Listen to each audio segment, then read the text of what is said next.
우리 다 같이 사도신경으로 신앙 고백하겠습니다.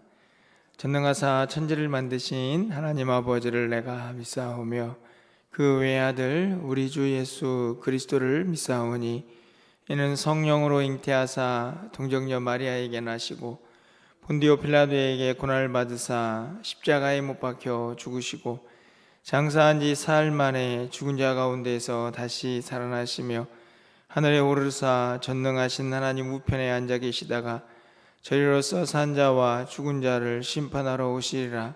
성령을 믿사오며 거룩한 공회와 성도가 서로 교통하는 것과 죄를 사하여 주시는 것과 몸이 다시 사는 것과 영원히 사는 것을 믿사옵나이다.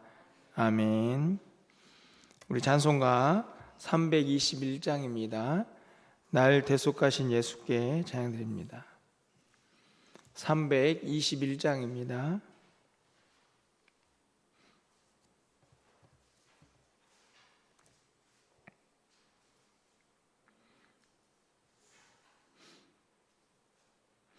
날 대속하신 예수께 내 생명 모두 드리니 늘 진실하게 하소서. 내 구주 예수여, 나 구주 위에 살리라. 내 기쁨 한량 없으리. 내 갈 길 인도하소서. 내 구주 예수여, 날 구원하신 예수를 일평생 의지하오니 날 영접하여 주소서. 내 구주 예수여, 나 구주 위에 살리라. 내 기쁨 한량 없으리. 내 갈 길 인도하소서. 내 구주 예수여, 주 십자가에 달리사 날 자유하게 했으니 내 몸과 마음을 주 위에 다스게 하소서. 나 구주 위에 살리라. 내 기쁨 한량 없으리. 내 갈 길 인도하소서. 내 구주 예수여, 아멘.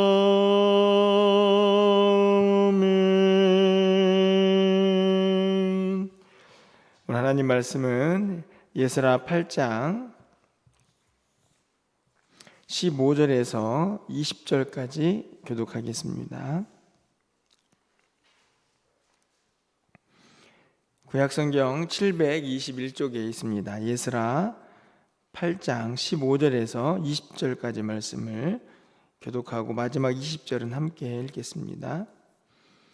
내가 무리를 아하와로 흐르는 강가에 모으고 거기서 3일 동안 장막에 머물며 백성과 제사장들을 살핀즉 그 중에 레위 자손이 한 사람도 없는지라.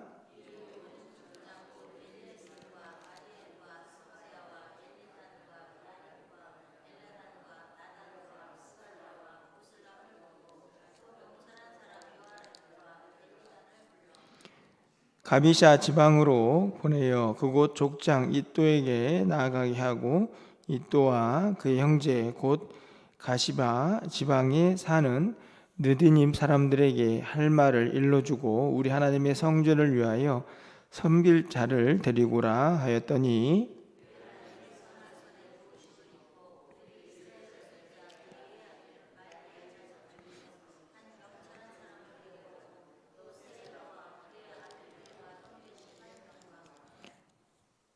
하사바와 무라리 자손 중 여사야와 그의 형제와 그의 아들들 20명을 데려오고 레이 사람들을 섬기라고 준 느디님 사람 중 성전 일꾼은 220명이었는데 그들은 모두 지명받은 애들이었더라.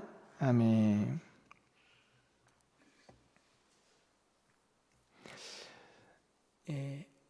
성경을 읽다 보면 이 성경에 많은 이름들이 기록이 되는 것을 봅니다. 가끔 저는 좀 엉뚱하지만 제가 그 당시에 살았다면 거기에 기록된 이름에 포함이 될 수 있었을까 하는 그런 생각을 종종 해보게 되는데요. 여러분은 어떠신가요? 이스라엘 백성들이 이제 지금 이스라엘과 함께 두 번째 이제 포로 귀환을 진행하는 그런 과정을 우리가 이제 8장을 통해서 읽고 있는데요. 저희가 일부분을 읽었는데 사실은 1절부터 14절까지 말씀을 보아도 여러 사람들의 이름이 이제 기록이 되어 있습니다. 1절 말씀을 좀 가서 보시면 아닥사스다 왕위에 있을 때에 나와 함께 바벨론에서 올라온 족장들과 그들의 계보는 이러하니라 이렇게 되어 있는데요. 거기에 보면 나와 함께라고 되어 있습니다. 쉽게 말하면 에스라가 이렇게 사람들을 모아서 이제 예루살렘으로 다시 오는 과정에서 그와 함께했던 사람들의 이제 이름이 기록이 되어 있습니다. 물론 다 기록된 것은 아니고 족장과 또 그 계보들이 기록이 되어 있는데요.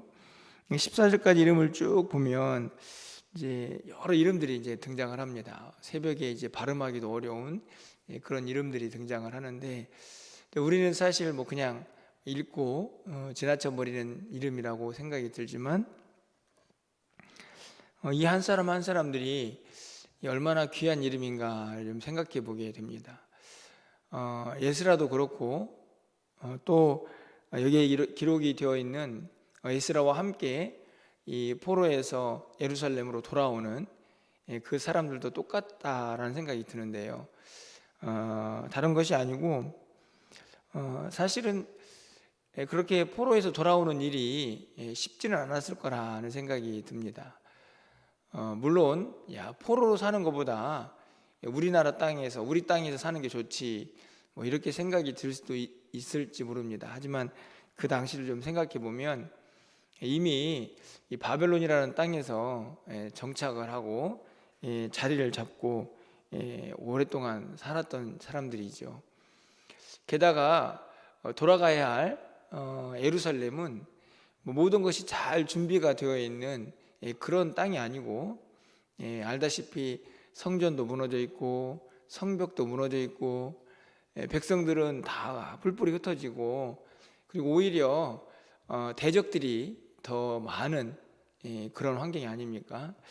그곳으로 돌아간다 하는 일이 제가 보기에는 그렇게 쉬운 일만은 아닌데 그렇게 마음을 모아가지고 그곳으로 가고 있는 나와 함께한 그 사람들의 이름들이 참 귀하다 하는 생각이 드는 것이죠. 이제 그렇게 가야 할 사람들, 가고자 하는 사람들을 다 불러 모았습니다. 집결지가 있었겠죠. 집결지. 그 집결지가 어디냐면 아와로 흐르는 강가 이렇게 되어 있습니다. 15절 말씀이죠. 이제 거기서 다 모였습니다. 이제 그래서 출발하려고 이렇게 하기 전에 어떤 사람들이 모였나 이렇게 점검을 해보죠. 거기에서 3일 동안이나 머물면서 이제 아마 떠날 준비를 이제 하고 있는 것 같습니다. 그런데 오늘 본문에 보면 아시겠지만 그렇게 사람들을 다 점검하다 보니 이제 특별한 아주 특이한 상황이 발생을 합니다. 여러분, 어떤 상황이냐면 레위인들이 없는 거죠. 레위 자손이 없는 겁니다. 여러분, 레위 자손이 뭘 하는 사람들인가요? 제사장들은 제사를 지내는 사람들이지만 그 제사를 지내는 걸로 끝나는 게 아니죠. 성전을 관리를 해야 하는데 그 관리할 사람들이 누구냐면 레위인들입니다. 그런데 보니까 모여든 사람들 중에 레위인이 없는 거죠. 여러분 생각하기 어떻습니까? 이제 지금 에스라와 함께 사람들이 가가지고 이 이스라엘을, 예루살렘을 다시 이제 영적으로 회복시켜야 되는데 갔더니 제사장만 있고 이 제사를 지원하고 또 성전을 섬기는 그런 사람들이 없다 하면 사실은 조금 극단적인 이야기일 수도 있겠지만 그들이 가서 뭐 하겠는가, 사실은 이 포로 귀환이 무슨 의미가 있는가라는 생각이 들 만큼 굉장히 엄청난 사건이죠. 레위인들이 같이 가야만 여러 가지 상황에서 에스라와 그 백성들이 하나님의 뜻을 온전히 이룰 수가 있게 되는 것입니다. 그런 상태로 출발할 수가 없는 거죠. 그래서 에스라가 뭘 하고 있습니까? 여기에 또 이름들이 나오죠. 여러분들 16절 17절 말씀을 쭉 보시면 이에 모든 족장 곧 엘리에셀, 아리엘, 스마냐, 그리고 뭐 쭉 내려가서 명철한 사람 요아립, 엘라단 이런 사람들을 부릅니다. 또 이름이 나오죠. 물론 뭐 위에서 중복되는 사람도 있겠지만 어떻든 간에 그 많은 사람들 중에서 몇 사람을 또 추립니다. 이제 뭐 하라고 보내야 되냐면 레위인들을 데려와야 될 사람들이거든요. 어떻게 보면은 이제 임무를 맡은 사람들입니다. 그래서 거기 보니까 명철한 사람 이렇게 되어 있는데 뭔가도 좀 이제 지혜롭고 가가지고 이 레위인들을 잘 불러 모을 사람들이라고 생각이 듭니다. 여기에도 또 이름이 등장을 합니다. 거기에도 사람이 필요했던 거죠. 이제 그들이 가가지고 가시바 지방으로 보내는데 그곳에 레위인들이 많이 모여 살았던 것 같습니다. 그곳에 가가지고 자, 그들 좀 데려와라 이렇게 이야기를 합니다. 그래서 가가지고 그들에게 이제 사정을 이야기하겠죠. 우리가 출발해야 되는데 레위인이 없다. 그래서 또 그들 가운데에서 이제 또 이 포로 귀환을 동행할 사람들이 필요하지 않겠습니까? 그 사람들 이름이 또 18절부터 또 나옵니다. 여러분 보시면 18절 중반쯤에 가보시면 말리의 자손 중에서 한 명철한 사람을 데려오고 또 세레바와 그의 아들들 형제 18명, 그리고 19절에 하사바와 무라리 자손 중에 여사야와 쭉 나오죠. 또 이름이 나옵니다. 여기에 이제 레위인들이죠. 가가지고 정말 성전을 섬겨야 하는 그런 일꾼들입니다. 사실은 이들도 그렇죠.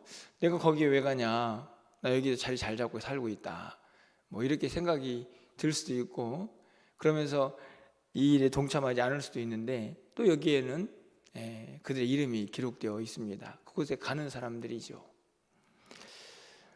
여기 보면은 결국은 오늘 본문은 다른 내용이 아니고 사람들입니다. 사람들 함께 이 무너진 예루살렘으로 돌아가서 그곳에서 하나님의 뜻을 다 모아가지고 열심히 그 무너진 곳을 다시 세워야 할 하나님의 사람들의 이름이죠. 그들이 구체적으로 어떤 일을 했는가는 또 이후에 나오겠지만 저는 이 명단 속에 포함되어 있는 이름 그 자체만으로도 참 귀하다 하는 생각들을 갖게 됩니다. 결국에는 그들이 결심을 했고 또 지난 시간에는 에스라도 결심을 하지 않았습니까? 그렇게 마음을 모아서 결국 사람들이 모이고 그 사람들을 통해서 하나님의 일들이 이루어져 가고 있기 때문이죠. 그렇게 모여든 사람들을 여러분 하나님께서 그냥 두시겠습니까? 여러분 18절 말씀을 보면 이렇게 시작을 합니다. 우리 하나님의 선한 손에 도우심을 입고. 레위인들이 모이는 것도 나중에 이제 내일 살펴보겠지만 그들이 모여가지고 또 예루살렘으로 가는 과정도 다 물론 사람들이 모여있지만 또 그 가운데에서 역사하시는 분이 누군가 하는 것을 보면 하나님의 선한 손에 도우심이다, 이렇게 기록이 되어 있습니다. 그럼 이 말씀은 어떤 말씀인가요? 하나님의 나라는 하나님의 능력과 또 인간의 헌신, 그들의 수고, 이것들이 잘 이렇게 합해져서 그 일들이 이루어져 가고 있다 하는 것을 우리가 볼 수 있습니다. 제가 늘 말씀을 드리지만 여러분, 우리 하나님은 능력의 하나님이시죠. 창세기를 보시면 하나님께서 천지를 창조하시는데 그 일을 하나님이 그냥 말씀으로 하십니다. 저는 하나님은 능력이 있으셔서 다 무너져버린 예루살렘 성전 하룻밤만에 쌓으실 수도 있습니다. 성벽도 다 세울 수 있으십니다. 우리 하나님이신데 오늘 왜 이렇게 번거롭게 사람들의 이름을 불러가면서 또 갑자기 모여가지고 보니까 레위인들은 없어서 또 그들을 부르러 가는 사람들이 있고, 이 모든 과정에서 하나님은 우리에게 뭘 말씀하시나? 저는 분명한 한 가지라고 생각이 듭니다. 하나님의 일은 하나님이 하시지만 그 일에 동참하는 사람들의 수고 헌신을 하나님께서 기뻐하신다 하는 것이죠. 오늘 본문에서 사람의 손을 그대로 두지만 않으시고 하나님이 직접 선한 손으로 그를 도우시지만 그 일에 동참하는 여러 사람들의 이름이 있음을 봅니다. 그들이 하나님의 나라를 세워가고 하나님의 역사 속에 또 한 사람의 이야기로 기록이 되는 것이죠. 간절히 바라기는 우리도 그렇게 하나님의 선한 도우심을 받아서 하나님의 일을 함께하는 그 이름에 우리의 이름도 적혀질 수 있기를 소망해 봅니다. 어떻게 보면은 정말 오늘 우리가 읽은 이 사람들의 이름처럼 그냥 후대에서 한번 스쳐 지나가는 이름이 될 수도 있겠지만 저는 하나님 나라에서는 절대로 그런 이름이 아니라고 확신합니다. 누군가의 이름은 하나님의 생명책에 기록되고 또 그를 통해서 행하신 하나님의 아름다운 일들이 그 사람의 모든 사역 속에 또 그 사람의 모든 일생의 결산 속에 다 기록이 될 것이다 하는 것이죠. 말씀을 맺으면서 하나님의 나라는 항상 일꾼이 필요합니다. 아까도 말씀드렸던 것처럼 하나님이 능력이 없어서 그런 것이 아니고 하나님은 그의 택한 백성들과 함께 일하시기를 바라시고 계시고 그 함께 일함을 통해서 하나님의 유익이 아니고 우리에게 하나님 주신 기쁨을 함께 누리기를 바라고 계시는 것이죠. 그러면서 하나님의 능력을 그 사람에게 또 베풀어 주시기도 하십니다. 그 많은 하나님 나라의 일꾼들이 너무나 필요한, 저는 이 시대도 동일하다고 생각이 듭니다. 구약 시대에만 필요한 게 아니고 시대가 지날수록 또 시대가 종말을 향해 갈수록 하나님 나라를 더 많이 확장시켜야 하니까 거기에 또 일꾼이 필요하다 하는 말씀이죠. 여러분, 예수님께서 제자들에게 많은 추수할 일꾼 이 곡식들을 보면서 이런 말씀을 하셨던 기억이 납니다. 여러분도 잘 아시는 말씀인데 마태복음 9장에 보면 38절에 이런 기록이 있죠. 그러므로 추수하는 주인에게 청하여 추수할 일꾼들을 보내어 주소서 하라. 예수님께서 제자들에게 야, 저기 추수할 게 저렇게 많은데 너희들만 가지고도 안 된다. 너 기도해라. 하나님, 일꾼 좀 보내주십시오. 좀 같이 추수를 할 수 있도록 일꾼을 보내달라고 예수님께서 제자들에게 하시는 말씀입니다. 저는 이 제자들을 향한 주님의 마음이 또 우리를 향한 마음이 아닌가 생각이 듭니다. 우리도 일꾼이 되어야 하지만 우리의 사역만으로도 또 하나님 나라를 다 이루어갈 수 없으니 하나님 또 일꾼 좀 보내주십시오. 이런 기도가 우리에게 필요하다 하는 말씀이죠.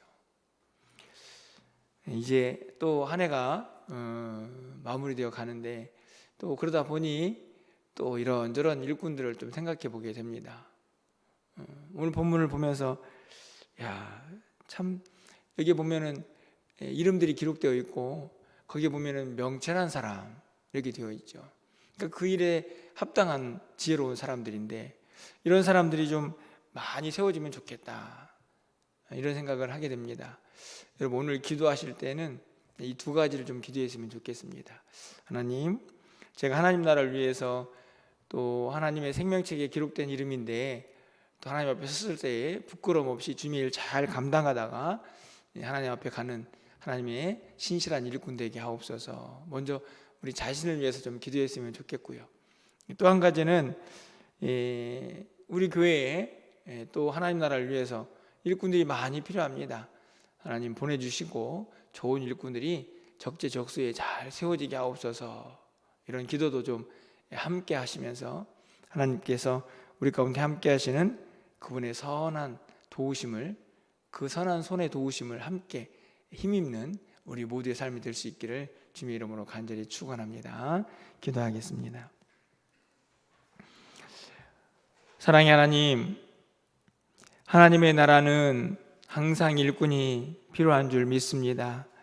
간절히 바라기는 오늘 에스라가 이제 예루살렘으로 돌아가는 과정에서 그 한 사람 한 사람의 이름이 기록되고 있는 것처럼, 우리도 하나님 나라를 위하여 아름답게 쓰임받는 믿음의 사람의 이름으로 기록될 수 있도록 하나님께서 우리의 마음을 주장하여 주시옵소서.